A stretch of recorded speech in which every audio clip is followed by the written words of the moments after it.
الحمدللہ وکفا وسلام علی عبادہ الذین اصطفى اما بعد فاعوذ باللہ من الشیطان الرجیم بسم اللہ الرحمن الرحیم قال اللہ تعالی فی القرآن المجید والفرقان الحمید الرجال قوامون علی النساء بما فضل اللہ بعضهم على بعض وبما انفقوا من اموالهم فالصالحات قانتات حافظات للغیب بما حفظ اللہ صدق اللہ مولانا العظیم۔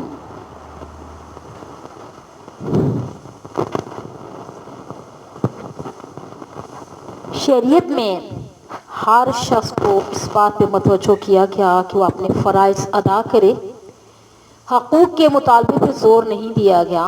اس سے پیچھے میں نے ان حقوق کو بیان کیا تھا جو ایک بیوی کے اس کے شوہر کے ذمہ عائد ہوتے ہیں۔ پچھلے بیان میں اس میں یہ ہدایات دی گئی تھی کہ ایک شوہر کو اپنی بیوی کے ساتھ کس قسم کا طرز عمل اختیار کرنا چاہیے، لیکن شریعت جو در حقیقت اللہ تعالیٰ کا مقرر کیا ہوا قانون ہے وہ صرف ایک پہلو کو مد نظر رکھنے والا نہیں ہوتا، بلکہ اس میں دونوں جانبوں کے برابر رعایت ہوتی ہے اور دونوں کے لیے دنیا اور آخرت کی صلاح اور فلاح کی ضمانت ہوتی ہے۔ بہرحال جس طرح شوہر کے ذمہ بیوی کے حقوق عائد کیے گئے ہیں، اسی طرح اللہ اور اللہ کے رسول اللہ صلی اللہ علیہ وسلم نے عورت کے ذمہ شوہر کے حقوق بھی بیان فرمائے ہیں، اور قرآن و حدیث میں دونوں قسموں کے حقوق کی ادائیگی پہ بڑا زور اور بڑی تاکید کی گئی ہے۔ شریعت میں ہر شخص کو اس بات پہ متوجہ کیا گیا کہ وہ اپنے فرائض ادا کرے، حقوق کے مطالبے پہ زور نہیں دیا گیا۔ آج کی دنیا حقوق کے مطالبے کی دنیا ہے، ہر شخص اپنا حق مانگ رہا ہے، لہذا اس کے لیے مطالبہ کر رہا ہے، تحریکیں چلا رہا ہے، مظاہرے کر رہا ہے، ہڑتال کر رہا ہے۔ گویا اپنا حق مانگنے اور اپنا حق کا مطالبہ کرنے کے لیے دنیا بھر کی کوششیں کی جا رہی ہیں، اور اس کے لیے باقاعدہ انجمنیں قائم کی جا رہی ہیں جس کا نام انجمن تحفظ حقوق فلاں رکھا جاتا ہے۔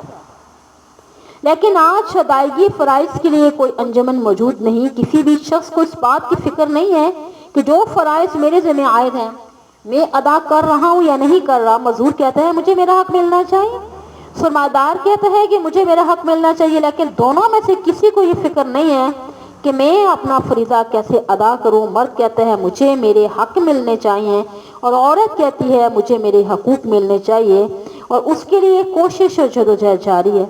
لڑائی بھری ہوئی ہے، جنگ جاری ہے، لیکن کوئی خدا کا بندہ یہ نہیں چاہتا، وہ سوچتا جو فرائض میرے ذمہ عائد ہو رہے ہیں اور میں ادا کر رہا ہوں یا نہیں کر رہا۔ اللہ اور اللہ کے رسول صلی اللہ علیہ وسلم کی تعلیم کا خلاصہ یہ ہے کہ ہر شخص اپنے فرائض کی ادائیگی کی طرف توجہ کرے۔ اگر ہر شخص اپنے فرائض ادا کرنے لگے تو سب کے حقوق ادا ہو جائے۔ اگر مزدور اپنے فرائض ادا کر دے تو سرمایہ دار مالک کے حقوق ادا ہو گئے۔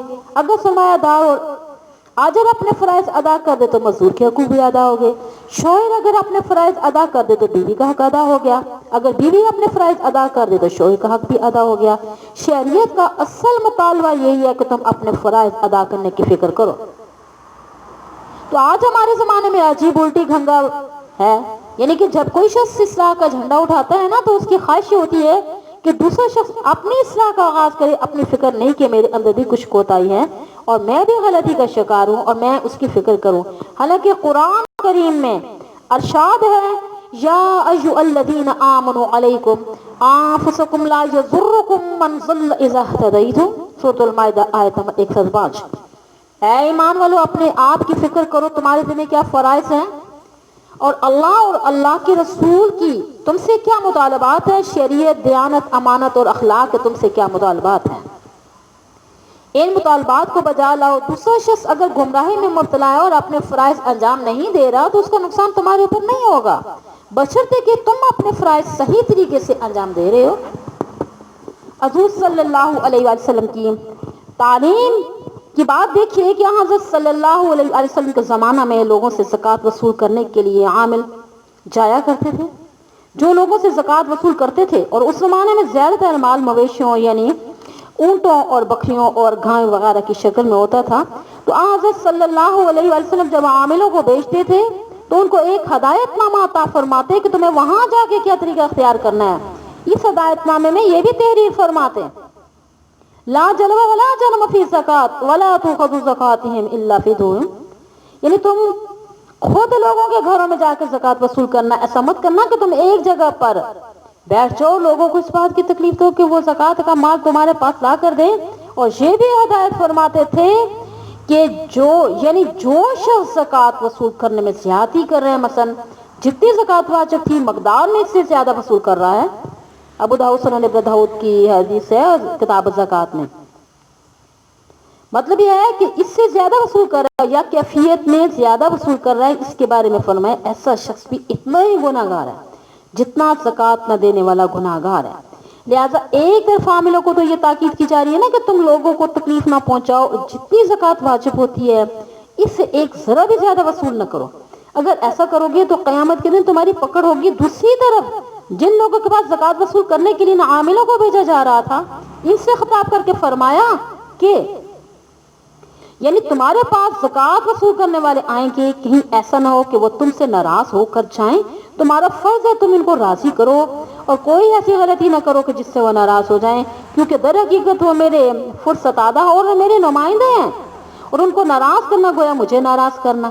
لہذا عاملین کو یہ تاکید فرمائی کہ تم کسی کے ساتھ بھی زیادتی نہ کرو۔ اب دیکھیں زکات دینے والوں کو یہ تاکید فرمائی کہ جب عاملین تمہارے پاس آئیں تو وہ تم سے راضی ہو کر جائیں۔ ہر ایک کو اپنے اپنے فرائض کی ادائیگی کا احساس دلایا جا رہا ہے۔ آپ نے زکات دینے والوں کو یہ نہیں فرمایا کہ تم سب مل کر ایک تحریک چلاؤ، یہ جو عاملین زکات وصول کرنے کے لیے آ رہے ہیں نا وہ ہمارے حقوق پامال نہ کریں، اس کے لیے انجمن قائم کرو، اس لیے کہ یہ ایک لڑائی کا ذریعہ بن جاتا ہے۔ شریعت میں سارا زور اس بات پر ہے ہر شخص اپنے فرائض کی نگہداشت کرے، فرائض کو بجا لانے کی فکر کرے، اللہ تعالیٰ کے سامنے ایک ایک عمل کا جواب دینا ہے، اس کی فکر کرے کہ میں اللہ کے سامنے ٹھیک ٹھیک جواب دے سکوں گا یا نہیں۔ دین کا سارا فلسفہ یہ ہے کہ یہ نہیں ہے کہ ہر شخص دوسرے سے اپنے حقوق کا مطالبہ کرتا رہے اور اپنے فرائض کی ادائیگی سے غافل رہے۔ میاں بیوی کے باہمی تعلقات میں بھی اللہ اور اللہ کے رسول اللہ صلی اللہ علیہ وسلم نے یہی طریقہ اختیار کیا کہ دونوں کو ان کے فرائض بتا دیے، کہ شوہر کو بتا دیا کہ تمہارے فرائض یہ ہیں اور بیوی کو بتا دیا تمہارے فرائض یہ ہیں، ہر ایک اپنے فرائض ادا کرنے کی فکر کرے۔ در حقیقت زندگی کی گاڑی اسی طرح چلتی ہے، دونوں اپنے فرائض کا احساس کریں اور دوسرے کے حقوق کا پاس کریں اور اپنے حقوق حاصل کرنے کی اتنی فکر نہ کریں کہ جتنے دوسرے کے حقوق کی ادائیگی کی فکر ہو۔ اگر یہ جذبہ پیدا ہو جائے تو پھر یہ زندگی استوار ہو جاتی ہے۔ اللہ اور اللہ کے رسول کو ہماری زندگی کی استوار کرنے کی اتنی زیادہ فکر ہے کہ قرآن و حدیث میں ان ہدایات سے بھرے ہوئے ہیں۔ تمہارے فرائض یہ ہیں کہ تمہارے فرائض یہ ہیں، اور اگر ان فرائض اور تعلقات میں رکھنا پڑ جائے تو اللہ اور اللہ کے رسول اللہ صلی اللہ علیہ وسلم کو اس دنیا میں کوئی بات اتنی پسند نہیں جتنی یعنی میاں بیوی کے باہر میں جھگڑے ناپسند ہیں۔ یعنی دنیا میں کوئی بات اتنی ناپسند نہیں ہے جتنے کہ آپس میں میاں بیوی جھگڑتے ہیں۔ ایک حدیث میں آتا ہے نبی کریم صلی اللہ علیہ وسلم نے شاہ فرمایا یہ ابلیس اور شیطان کبھی کبھی سمندر میں پانی کے اوپر اپنا تخت بچھاتا ہے اور اپنا دربار منعقد کرتا ہے۔ اس وقت دنیا میں اس کے جتنے چیلے ہیں جو اس کی اسکیموں پر، اس کی ادایات پر عمل کر رہے ہیں، وہ سب اس دریا میں حاضر ہوتے ہیں۔ یعنی کہ دریا میں جب اپنا دربار بناتا ہے نا، اس دریا کے پاس جو اس کا دربار ہوتا ہے اس میں جب سب حاضری کے لیے آتے ہیں، ان تمام چیلوں سے ان کی کارکردگی کی رپورٹیں طلب کی جاتی ہیں، تم نے کیا فرائض انجام دیے۔ اس وقت ہر ایک چیلا اپنی کارگزاری بیان کرتا ہے، یہ ابلیس تخت پر بیٹھ کے ان کی کارگزاری سنتا ہے۔ ایک چیلا آ کر اپنی یہ کارگزاری سناتا ہے، ایک شخص نماز پڑھنے کا ارادے سے مسجد کی طرف جا رہا تھا، میں نے درمیان میں اس کو ایک ایسے کام میں پھنسا دیا جس سے اس کی نماز چھوٹ گئی۔ ابلیس سن کر خوش ہوتا ہے، تم نے اچھا کام کیا، لیکن بہت زیادہ خوشی کا اظہار نہیں کرتا۔ اور دوسرا شیطان شتونگرا یعنی ایک چیلا آ کر بتاتا ہے فلاں شخص فلاں عبادت نیت سے جا رہا تھا اور میں نے اس کو عبادت سے روک دیا۔ ابلیس سن کر خوش ہوتا ہے، تم نے اچھا کام کیا۔ اسی طرح ہر چیلا اپنی کارگزاری سناتا ہے اور ابلیس سن کر خوش ہو جاتا ہے، حتیٰ کہ ایک چیلا آ کر یہ بیان کرتا ہے دو میاں بیوی باہمی اتفاق اور محبت کے ساتھ زندگی گزار رہے تھے، بڑی اچھی زندگی گزر رہی تھی، اور میں نے جا کے ایک ایسا کام کیا جس کے نتیجے میں دونوں میں لڑائی ہوگی اور لڑائی کے نتیجے میں دونوں میں جدائی واقع ہوگی۔ جب ابلیس یہ سنتا ہے، اس چیلے نے دونوں میاں بیوی کو آپس میں لڑا دیا جو اچھی زندگی گزار رہے تھے۔ خوش ہو کر اپنے تخت سے کھڑا ہو جاتا ہے اور اس چہرے سے معانقہ کرتے ہیں، اس کو گلے لگا لیتے ہیں، اس سے کہتے ہیں کہ صحیح معنی میں میرا نمائندہ تو ہے، اور تو نے جو کارنامہ انجام دیا وہ کسی نے انجام نہیں دیا۔ صحیح مسلم میں حدیث ہے۔ ہاں جی، کتاب صفات المنافقین، باب تحریش الشیطان۔ اس سے آپ اندازہ لگا سکتے ہیں کہ اللہ اور اللہ کے رسول اللہ صلی اللہ علیہ وسلم کو میاں بیوی کے باہمی جھگڑے اور ایک دوسرے سے نفرت اور قطع تعلق کتنے ناپسندیدہ ہیں، اور شیطان کو یہ اعمال کتنے محبوب ہیں، اس لیے کہ اللہ اور اللہ کے رسول اللہ صلی اللہ علیہ وسلم نے قرآن و حدیث میں دونوں پر ایک دوسرے کے فرائض اور حقوق بڑی تفصیل کے ساتھ بیان فرمائے۔ اگر انسان ان پر عمل کر لے تو دنیا بھی درست ہو جائے اور آخرت بھی درست ہو جائے۔ اسی لیے امام نبی رحمۃ اللہ علیہ نے یہ دوسرا باب قائم فرمایا جس کا عنوان ہے باب حق الزوج علی المرأۃ، یعنی شوہر کے بیوی پر کیا حقوق ہے۔ اس کے تحت قرآنی آیات و احادیث ذکر فرمائی۔ سب سے پہلے قرآن کریم کی آیت لائے ہیں، الرجال قوامون علی النساء بما فضل اللہ بعضهم علی بعض، آیت نمبر 34 سورہ نساء، یعنی مرد عورتوں پر نگہبان اس کے منتظم ہیں۔ بعض حضرات اس کا یہ ترجمہ بھی کیا ہے کہ مرد عورتوں پر حاکم ہے۔ قوام اس شخص کو کہا جاتا ہے جو کسی کام کے کرنے یا اس کے انتظام کرنے کا ذمہ دار ہو، گویا کہ مرد عورتوں پہ قوام ہے، ان کے کاموں کے منتظم ہیں اور ان کے حاکم ہیں۔ یہ ایک اصول بیان فرما دیا، اس لیے اصولی باتیں ذہن میں نہ ہونے کی صورت میں جتنے کام انسان کرے گا وہ غلط تصورات کے ماتحت کرے گا۔ لہذا مرد کے حقوق بیان کرتے ہوئے عورت کو پہلے اصولی بات سمجھا دی کہ وہ مرد تمہاری زندگی کے امور کا نگہبان اور منتظم ہے۔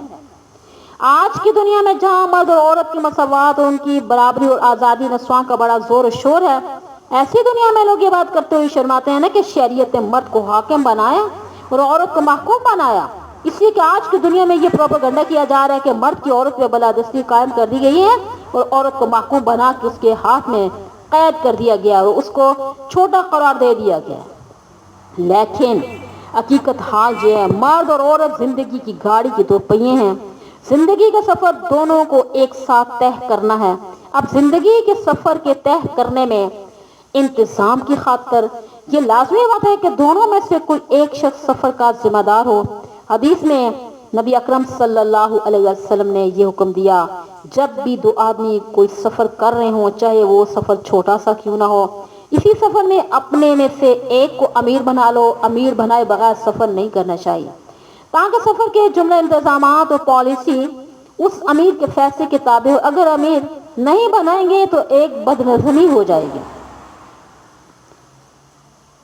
ابو داؤد کتاب الجہاد حدیث سے، لہذا جب ایک چھوٹے سے سفر میں امیر بنانے کی تاکید کی گئی ہے تو زندگی کا ایک طویل سفر جو ایک ساتھ گزارنا ہے، اس میں یہ تاکید کیوں نہ ہوگی کہ اپنے میں سے ایک کو امیر بنا لو تاکہ بد نظمی پیدا نہ ہو، بلکہ انتظام قائم رہے۔ اس انتظام کو قائم کرنے کے لیے کسی ایک کو امیر بنانا ضروری ہے۔ اب جی ہمارے پاس دو راستے ہیں، یا تو مرد کو زندگی کے سفر کا امیر بنا دیا جائے یا عورت کو امیر بنا دیا جائے اور مرد کو اس کا محکوم بنا دیا جائے، تیسرا کوئی راستہ نہیں ہے۔ اب انسانی خلقت، فطرت، قوت اور صلاحیتوں کے لحاظ سے بھی اور عقل کے ذریعے انسان غور کرے، یہی نظر آئے گا کہ اللہ تعالیٰ نے جو قوت مرد کو عطا کی ہے، بڑے بڑے کام کرنے کی جو صلاحیت مرد کو عطا فرمائی ہے، وہ عورت کو عطا نہیں کی۔ لہذا اس امارات اور اس سربراہی کا کام صحیح طور پہ مرد ہی انجام دے سکتا ہے، اور اس کے لیے اپنی عقل سے فیصلہ کرنے کے بجائے اس ذات سے پوچھا جائے کہ جس نے ان دونوں کو بنایا، پیدا کیا اور آپ نے دونوں کو سفر پر روانہ کیا۔ اب آپ ہی بتائیں کہ کس کو امیر بنائیں اور کس کو مامور بنائیں، سوائے اس کے کہ فیصلے کی کسی اور کا فیصلہ قابل قبول نہیں ہو سکتا، خواہ وہ فیصلہ عقلی دلائل سے آراستہ ہو۔ اور اللہ تعالیٰ نے یہ فیصلہ فرما دیا، اس زندگی کے سفر کو طے کرنے کے لیے مرد قوام اور حاکم اور منتظم ہے۔ اگر تم اس فیصلے کو صحیح جانتے ہو، مانتے ہو، اس میں تمہاری سعادت اور کامیابی ہے، اور اگر نہیں مانتے بلکہ اس فیصلے کی خلاف ورزی کرتے ہو، اس کے ساتھ بغاوت کرتے ہو، پھر تم جانو اور تمہاری زندگی جانے۔ اب تمہاری زندگی خراب ہوگی اور ہو رہی ہے، اور جن لوگوں نے اس فیصلے کے خلاف بغاوت کی ان کا انجام دیکھ لیجئے کیا ہوا۔ البتہ اللہ تعالیٰ نے جو لفظ یہاں استعمال فرمایا اس کو سمجھ لیجئے کہ اللہ تعالیٰ نے یہاں امیر، حاکم اور بادشاہ کا لفظ استعمال نہیں کیا، بلکہ کیا کیا؟ قوام کا لفظ۔ اور قوام کا معنی وہ شخص ہے جو کسی کام کا ذمہ دار ہو۔ ذمہ دار ہونے کے معنی یہ ہے کہ بحیثیت مجموعی زندگی گزارنے کی پالیسی وہ طے کرے گا اور پھر اس پالیسی کے مطابق زندگی گزاری جائے گی، لیکن قوام ہونے کے یہ معنی ہرگز نہیں ہے وہ آقا ہے اور بیوی اس کی کنیز ہے یا بیوی اس کی نوکر ہے، بلکہ دونوں کے درمیان امیر اور مامور، حاکم اور محکوم کا رشتہ ہے۔ اسلام میں امیر کا تصور یہ نہیں ہے کہ وہ تخت پر بیٹھ کے حکم چلائے، بلکہ اسلام میں امیر کا تصور وہ ہے جو حضور اقدس صلی اللہ علیہ وسلم نے فرمایا قوم کا سردار ان کا خادم ہوتا، امیر ہو تو ایسا۔ ایک کتاب ہے حضرت مفتی محمد شفیع صاحب رحمۃ اللہ علیہ، ایک واقعہ سنایا کرتے تھے کہ ایک مرتبہ ہم دیوبند سے کسی جگہ دوسری جگہ سفر پہ جا رہے تھے۔ ہمارے استاد حضرت مولانا اعزاز علی صاحب رحمۃ اللہ علیہ جو دارالعلوم دیوبند میں شیخ الادب کے نام سے مشہور تھے، وہ بھی ہمارے ساتھ سفر میں تھے۔ اور جب ہم اسٹیشن پہنچے تو گاڑی کے آنے میں دیر تھی، تو مولانا اعزاز علی صاحب رحمۃ اللہ علیہ نے فرمایا کہ حدیث شریف میں ہے کہ جب تم کہیں سفر پہ جاؤ تو کسی کو اپنا امیر بنا لو، لہٰذا ہمیں بھی اپنا امیر بنانا چاہیے۔ حضرت والد صاحب یعنی کہ جب وہ فرماتے ہیں نا کہ ہم شاگرد تھے، وہ استاد تھے، ان کے شاگرد تھے نا وہ۔ ہم نے کہا کہ امیر بنانے کی کیا ضرورت ہے، امیر تو بنے ہوئے موجود ہیں۔ حضرت مولانا نے پوچھا کون ہے؟ ہم نے کہا کہ امیر آپ ہیں، اس لیے آپ استاد ہیں، ہم شاگرد ہیں۔ حضرت مولانا نے کہا کہ اچھا آپ لوگ مجھے امیر بنانا چاہتے ہو؟ تو ہم نے کہا جی ہاں، آپ کے سوا کون امیر بن سکتے ہیں؟ مولانا نے فرمایا اچھا ٹھیک ہے، لیکن امیر کا ہر حکم ماننا ہوگا، اس لیے امیر کے معنی یہ ہے کہ اس کے حکم کی اطاعت کی جائے۔ ہم نے کہا کہ جب امیر بنائے تو انشاءاللہ ہر حکم کی اطاعت بھی کریں گے۔ تو مولانا صاحب نے فرمایا ٹھیک ہے، میں امیر ہوں اور میرا حکم ماننا ہے۔ جب گاڑی آئی، حضرت مولانا نے تمام ساتھیوں کو کچھ سامان سر پہ اور کچھ ہاتھ پہ اٹھایا اور چڑھنا شروع کر دیا۔ ہم نے کہا حضرت یہ کیا، آپ غضب کر رہے ہیں، ہمیں اٹھانے دیجیے۔ مولانا نے فرمایا نہیں، یہ جب امیر بنایا نا تو اب حکم بھی ماننا ہوگا، یہ سامان مجھے اٹھانے دیں۔ بہرحال وہ سارا سامان اٹھا کے گاڑی میں رکھا اور پھر پورے سفر میں جہاں کے مشقت کا کام ہوتا تو وہ کام خود کرتے، اور جب ہم کچھ کہتے تو فوراً مولانا فرماتے دیکھو تم نے مجھے امیر بنایا ہے نا اور امیر کو حکم ماننا ہوگا، لہذا میرا حکم مانو۔ اور ان کا امیر بنانا ہمارے لیے قیامت ہو گیا۔ حقیقت میں امیر کا تصور یہ ہے، آج ذہن میں یہ جب امیر کا تصور آتا ہے تو وہ بادشاہوں اور بڑے سربراہوں کی صورت میں آتا ہے جو اپنی رعایا کے ساتھ بات کرنا بھی گوارا نہیں کرتے۔ لیکن قرآن اور حدیث کا تصور یہ ہے کہ امیر وہ شخص ہے جو خدمت کرے، جو خادم ہو۔ امیر کے یہ معنی نہیں ہے کہ اس کو بادشاہ بنا دیا گیا، اب وہ حکم چلایا کرے گا اور اب دوسری اس کے ماتحت نوکر غلام بن کر رہیں گے، بلکہ امیر کا معنی یہ ہے بے شک فیصلہ اس کا معتبر ہوگا، ساتھ ہی وہ فیصلہ ان کی خدمت کے لیے ہوگا اور ان کی راحت اور خیر خواہی کے لیے ہوگا۔ بہرحال حکیم الامت حضرت تھانوی رحمۃ اللہ علیہ فرماتے ہیں نا اللہ تعالیٰ ان کے درجات بلند فرمائے، آپ بولیں جی آمین۔ اور مردوں کو یہ آیت تو یاد رہتی الرجال قوامون علی النساء، یعنی مرد عورتوں پر حکمران اور حاکم ہے۔ اب بیٹھ کے عورتوں پر حکم چلا رہے ہیں اور ذہن میں یہ بات ہے کہ عورت کو ہر حال میں تابع فرما بردار ہونا چاہیے اور ہمارا ان کے ساتھ آقا اور نوکر جیسا رشتہ ہے، معاذ اللہ۔ لیکن قرآن کریم میں اللہ تعالیٰ نے ایک اور آیت بھی نازل فرمائی ہے، وہ آیت مردوں کو یاد نہیں رہتی، وہ آیت ہے وَمِنْ آيَاتِ أَنْ خَلَقَ لَكُم مِّنْ أَنفُسِكُمْ أَزْوَاجًا لِتَسْكُنُوا إِلَيْهَا وَجَعَلَ بَيْنَكُم مَّوَدَّةً وَرَحْمَةً، اسی کی نشانیوں میں سے ایک اس سے تمہارے لیے تمہارے جنس کی بیویاں بنائیں تاکہ تم کو ان کے پاس آرام ملے اور تم دونوں میاں بیوی میں محبت اور ہمدردی پیدا کی۔ سورہ روم میں آیت نمبر 21۔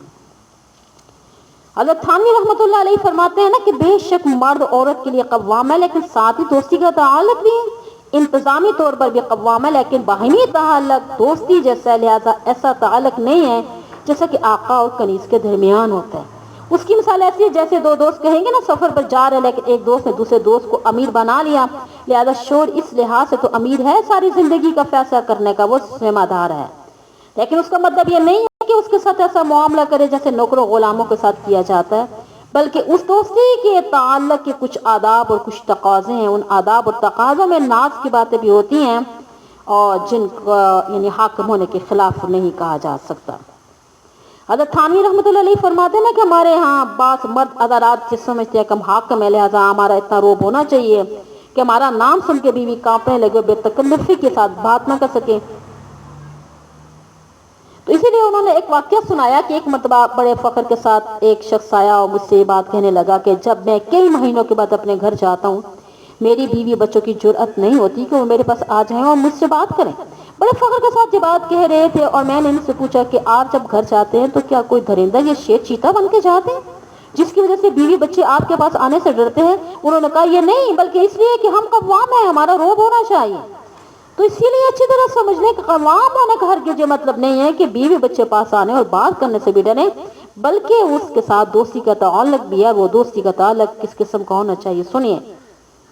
ایک مرتبہ حضور اقدس صلی اللہ علیہ وآلہ وسلم نے حضرت عائشہ صدیقہ رضی اللہ تعالیٰ عنہ سے فرمایا کہ جب تم مجھ سے ناراض ہوتی ہو، جب تم مجھ سے راضی ہوتی ہو، جب تم مجھ سے ناراض ہوتی ہو، دونوں حالتوں میں مجھے علم ہو جاتا ہے. حضرت عائشہ صدیقہ رضی اللہ تعالیٰ عنہ نے پوچھا یا رسول اللہ کس طرح علم ہو جاتا ہے؟ آپ نے فرمایا جب تم مجھ سے راضی ہوتی ہو تو رب محمد کے رب کی قسم کی الفاظ سے قسم کھاتی ہو، جب تم مجھ سے ناراض ہوتی ہو تو رب ابراہیم کے رب کی قسم کے الفاظ سے قسم کھاتی ہو. اس وقت تم میرا نام نہیں لیتی بلکہ حضرت ابراہیم علیہ السلام کا نام لیتی ہو. حضرت عائشہ صدیقہ رضی اللہ تعالیٰ عنہ نے فرمایا یا رسول اللہ میں صرف آپ کا نام چھوڑتی ہوں، نام کے علاوہ اور کچھ نہیں چھوڑتی. صحیح بخاری کتاب الادب ہے یہ حدیث آئی. بہرحال اب آپ اندازہ لگائیں کون ناراض ہو رہا ہے؟ حضرت عائشہ صدیقہ، ٹھیک ہے. اور کس سے ناراض؟ حضور اقدس صلی اللہ علیہ وسلم سے، جس کا مطلب یہ ہے کہ حضرت عائشہ صدیقہ رضی اللہ تعالیٰ عنہ ناز سے بعض اوقات ایسی بات فرما دیتی تھی جس سے معلوم ہو جاتا تھا کہ ان کے دل میں کدورت و ناراضگی ہے، لیکن اس کو حضرت صلی اللہ علیہ وسلم نے اپنی قوامیت کے خلاف نہیں سمجھا، بلکہ حضرت صلی اللہ علیہ وسلم نے بڑی خوش طبیع کے ساتھ اس کا ذکر فرمایا تمہاری ناراضگی کا مجھے پتہ چل جاتا ہے. بہرحال دوستی کا حق اس طرح ادا فرمائے. کہاں نبی کریم صلی اللہ علیہ وسلم مقامات درجات عالیہ ہر وقت اللہ تعالیٰ کے ساتھ تعلق قائم ہے اور ہم کلامی ہو رہی ہے، لیکن اس کے ساتھ ساتھ ازواج مطہرات کے ساتھ دلجوئی اور حسن سلوک کا یہ عالم تھا کہ رات کے وقت حضرت عائشہ صدیقہ کو 11 عورتوں کا قصہ سنا رہے ہیں. یمن کے اندر 11 عورتیں تھیں اور انہوں نے آپس میں یہ طے کیا ہوا تھا وہ سب ایک دوسرے کو اپنے اپنے شوہروں کی حقیقی اور واقعی حالت بیان کریں گی. یعنی ہر عورت یہ بتائے گی اس کا شوہر کیسا ہے. میں بتا رہی ہوں بیوی کی دلجوئی کی سنت والی بات، اور اس کے کیا اوصاف ہیں. اور ان 11 عورتوں نے اپنے شوہروں کے اوصاف کس وضاحت اور بلاغت کے ساتھ بیان کیے ہیں. وہ ساری ادبی لطافتیں اس پہ ختم ہیں. وہ سارا قصہ حضرت عائشہ صدیقہ کو سنا رہے ہیں. شمائل ترمذی باب ما جاء فی کلام رسول اللہ صلی اللہ علیہ وسلم حدیثوں میں ذرا حوالہ ہے نا. ایک مرتبہ حضرت صلی اللہ علیہ وسلم حضرت سودا رضی اللہ تعالیٰ عنہ کے گھر میں مقیم تھے اور ان کی باری کا دن تھا. حضرت عائشہ صدیقہ رضی اللہ تعالیٰ عنہ نے حضور صلی اللہ علیہ وسلم کے لیے ایک حلوہ پکایا. حضرت سودا رضی اللہ تعالیٰ عنہ کے گھر پہ لائیں اور لا کے حضور صلی اللہ علیہ وسلم کے سامنے رکھ دیا اور حضرت سودا بھی سامنے بیٹھی ہوئی تھی. ان سے کہا آپ بھی کھائیں. حضرت سودا رضی اللہ تعالیٰ عنہ کو یہ بات یعنی گہران گزری کہ جب حضور صلی اللہ علیہ وسلم میرے گھر میں تھے اور میری باری کا دن تھا تو میری حلوہ پکا کر کیوں لائیں؟ اس لیے حضرت سودا رضی اللہ تعالیٰ نے انکار کر دیا اور میں نہیں کھاتی. حضرت عائشہ صدیقہ رضی اللہ تعالیٰ عنہ نے فرمایا کہ یہ حلوہ کھاؤ، اگر نہیں کھاؤ گی نا تو میں یہ حلوہ تمہارے منہ پہ مل دوں گی. حضرت سودا رضی اللہ تعالیٰ عنہ نے فرمایا میں تو نہیں کھاؤں گی. حضرت عائشہ صدیقہ رضی اللہ تعالیٰ عنہ نے تھوڑا سا حلوہ اٹھا کے حضرت سودا کے منہ پہ مل دیا. تو اب حضرت سودا رضی اللہ تعالیٰ عنہ نے حضور اقدس صلی اللہ علیہ وسلم سے شکایت کی یا رسول اللہ انہوں نے میرے منہ پہ حلوہ مل دیا ہے. تو حضور اقدس صلی اللہ علیہ وسلم نے فرمایا قرآن کریم میں آیا ہے وَجَزَاءُ سَيِّئَةٍ سَيِّئَةٌ مِثْلُهَا. تو بہرحال کوئی شخص اگر تمہارے ساتھ کوئی برا سلوک کرے تم بھی بدلے میں اس کے ساتھ برا سلوک کر سکتے ہو. اب اگر انہوں نے تمہارے منہ پہ حلوہ مل دیا نا تو تم بھی ان کے چہرے پہ حلوہ تھوڑا سا مل دو. بہرحال سودا نے تھوڑا سا حلوہ اٹھا کے حضرت عائشہ صدیقہ کے چہرے پہ مل دیا. اب دونوں کے چہروں پہ حلوہ ملا ہوا ہے جس سب حضور صلی اللہ علیہ وسلم کے سامنے ہو رہا ہے. اتنے پہ دروازے پہ دستوں کو پوچھا کہ کون ہے. معلوم ہوا کہ حضرت فاروق اعظم رضی اللہ تعالی تشریف لائے. شاید اس وقت پردے کے احکام نہیں آئے تھے.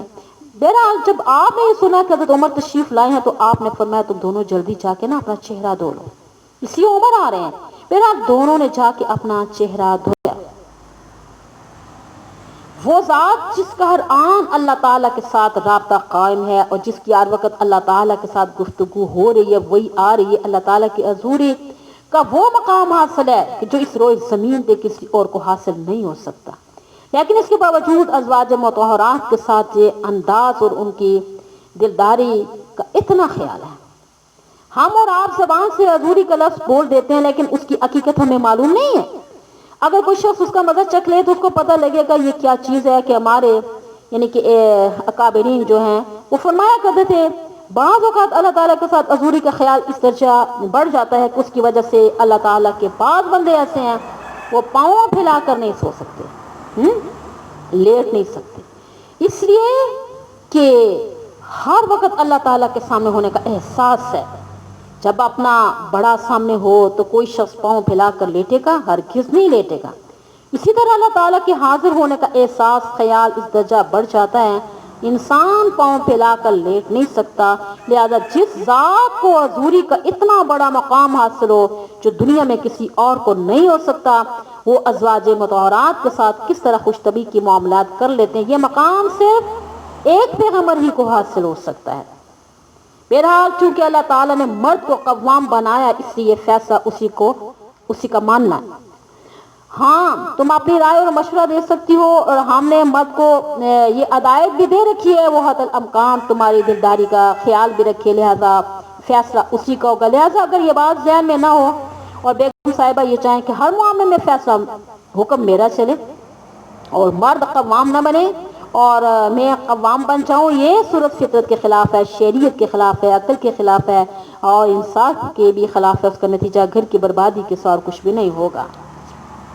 علامہ نووی رحمۃ اللہ علیہ نے آگے پھر فرمایا فالصالحات قانتات حافظات لغیب بما حفظ اللہ. فرمایا نیک عورتوں کا کام کیا ہے؟ نیک عورتوں کا کام یہ ہے کہ وہ قانتات ہیں, یعنی اللہ کی اطاعت کرنے والی, اللہ نے جو حقوق شوہر کے عائد کیے ہیں ان حقوق کو صحیح طور پہ بجا لانے والی, شوہر کی غیر موجودگی میں شوہر کے گھر کی حفاظت کرنے والی. یہ اللہ تبارک و تعالیٰ نے عورت کا لازمی وصف قرار دیا.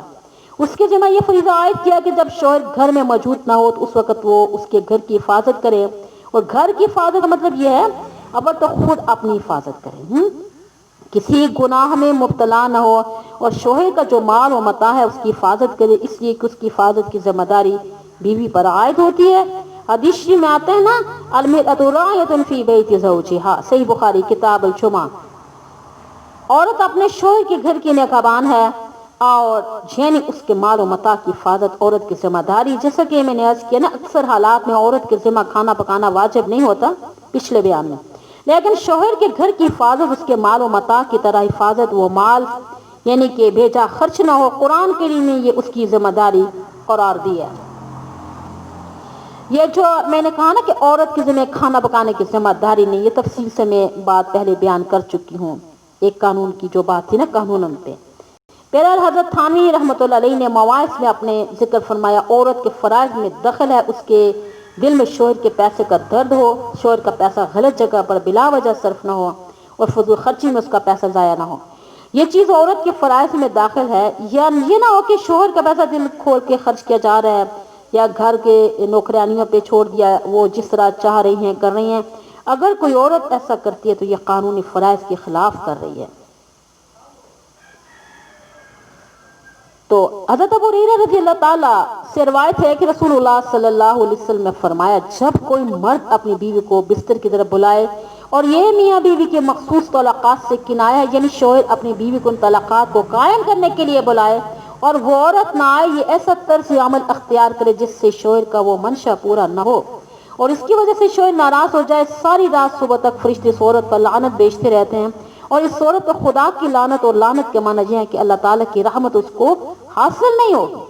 اس لیے تمہارے اتنے حقوق بیان کیے گئے ہیں اور تمہارے حقوق کا لحاظ کیا گیا, اس کا منشا در حقیقت یہ ہے کہ تمہارے شوہر کے درمیان جو تعلق ہے وہ درست ہو جائے, اور اس تعلق کی درستی کی کا ایک لازمی حصہ یہ ہے کہ تمہارے ذریعے شوہر کو عفت حاصل ہو, پاک دامنی حاصل ہو. نکاح کا بنیادی مقصد یہ ہے پاک دامنی حاصل ہو, اور نکاح کے بعد شوہر کو کسی اور طرف دیکھنے کی ضرورت نہ رہے. اسی لیے تمہارے ذمہ یہ فریضہ عائد ہوتا ہے کہ اس معاملے میں تمہاری طرف سے کوئی کوتاہی نہ ہو.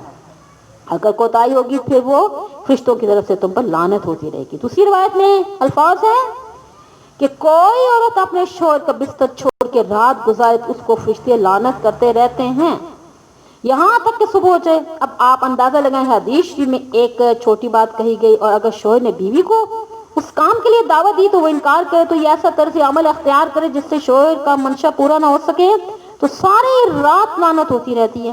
اور اگر شوہر کی اجازت اور شوہر کی مرضی کے بغیر عورت گھر سے باہر چلی جائے تو جب تک وہ گھر سے باہر رہے گی اللہ تعالیٰ کے فرشتوں کی لعنت ہوتی رہے گی. ان تمام معاملات کی نبی اکرم صلی اللہ علیہ وسلم نے تفصیل کے ساتھ ایک چیز بیان فرمائی ہے. اس لیے یہی چیز جھگڑا فساد کا باعث ہوتی ہے. صحیح بخاری میں اور کتاب النکاح اس میں حدیث سے حضرت ابو ہریرہ رضی اللہ تعالی سے روایت ہے حضور صلی اللہ علیہ وسلم نے فرمایا کسی عورت کے لیے حلال نہیں کہ وہ اپنے شوہر کی موجودگی میں روزہ رکھے مگر شوہر کی اجازت سے. یعنی کسی عورت کے لیے نفلی روزہ رکھنا شوہر کی اجازت کے بغیر حلال نہیں ہے. فرضی نہ سمجھ لینا, نفلی عبادت کے کتنے فضائل اور احادیث میں مذکور ہے, لیکن عورت شوہر کی اجازت کے بغیر نہیں رکھ سکتی. اس لیے ہو سکتا ہے دن کے وقت روزہ سے ہونے کی وجہ سے شوہر کو بھی تکلیف ہو, اس لیے پہلے شوہر سے اجازت لے لے. البتہ شوہر کو چاہیے بلا وجہ بیوی کو نفلی روزے سے منع بھی نہ کرے بلکہ روزے کی اجازت دے دے. اور بعض اوقات میاں بیوی کے درمیان اس بات پہ جھگڑا ہو جاتا ہے, بیوی کہتی ہے میں روزہ رکھنا چاہتی, شوہر کہتا ہے میں اجازت نہیں دیتا. اس لیے مرد کو چاہیے اور بلا وجہ اس فضیلت کو حاصل کرنے سے بیوی کو منع نہ کریں, لیکن عورت کے لیے بلا اجازت روزہ رکھنا بھی جائز نہیں ہے. اگر شوہر اجازت نہیں دیتا تو عورت وہ نفلی روزہ چھوڑ دے, اس لیے کہ شوہر کے اطاعت زیادہ ضروری ہے. جی اس سے معلوم ہوا اللہ اور اللہ کے رسول اللہ صلی اللہ علیہ وسلم نے شوہر کی اطاعت کو تمام نفلی عبادتوں پر فوقیت عطا فرمائی, لہذا جو ثواب اس عورت کو روزہ رکھ کر ملتا ہے اب شوہر کی اطاعت کرنے میں اس سے زیادہ ثواب ملے گا. اور وہ عورت یہ نہ سمجھے کہ میں روزہ سے محروم ہو گئی ہوں, اس لیے وہ یہ سوچے روزہ کس لیے رکھ رہی تھی. روزہ تو اس لیے رکھ رہی تھی کہ ثواب ملے گا اور اللہ تعالیٰ راضی ہوں گے. اللہ تعالیٰ یہ فرما رہے ہیں کہ میں اس وقت تک راضی نہیں ہوں گا جب تک تیرا شوہر تجھ سے راضی نہیں ہوگا, اس لیے جو ثواب تمہیں روزہ رکھ کر ملتا ہے وہی روزے کا ثواب کھانے پینے کے بعد بھی ملے گا انشاءاللہ.